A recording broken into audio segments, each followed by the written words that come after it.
Arumbakkam metro அருகே நடந்து சென்ற ஐடி ஊழியரிடம் 2 சவரன் தங்கச்செயினை பறித்துச் சென்ற 17 வயது சிறுவனை போலீசார் கைது செய்தனர். சென்னை தனியார் ஐடி நிறுவன ஊழியரான ராம் பிரசாத் அரும்பாக்கம் மெட்ரோ நிலையம் நோக்கி நடந்து சென்ற போது இருசக்கர வாகனத்தில் வந்த அடையாளம் தெரியாத இருவர் ராம் பிரசாத் அணிந்திருந்த 2 சவரன் தங்கச்செயினை பறித்துக் கொண்டு தப்பிச் சென்றனர். இதுகுறித்து ராம் அளித்த புகாரின் பேரில் அரும்பாக்கம் போலீசார் சிசிடிவி காட்சிகளை ஆய்வு செய்து மேற்கு அண்ணா நகரைச் சேர்ந்த 17 வயது சிறுவனை கைது செய்து செயினை பறிமுதல் செய்தனர். இவரது கூட்டாளி சரவணன் என்பவரை போலீசார் தேடி வருகின்றனர்.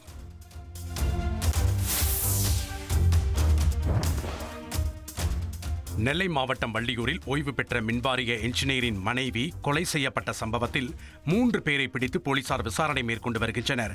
வள்ளியூர் ஏபி காலனி பகுதியைச் சேர்ந்த அர்ஜுனன் என்பவர் மின்வாரியத்தில் என்ஜினியராக பணியாற்றி ஓய்வு பெற்ற நிலையில் சில மாதங்களுக்கு முன் இறந்துவிட்டார். இவரது மனைவி ருக்மணி மட்டும் வீட்டில் தனியாக வசித்து வந்துள்ளார். கடந்த 8ஆம் தேதி காலை அவரது மகன் பாலசுந்தர் சாப்பாடு கொடுக்கச் சென்ற போது ருக்மணி இறந்த நிலையில் கிடந்துள்ளார். அவர் அணிந்திருந்த நகைகள் காணாமல் போயிருந்தது.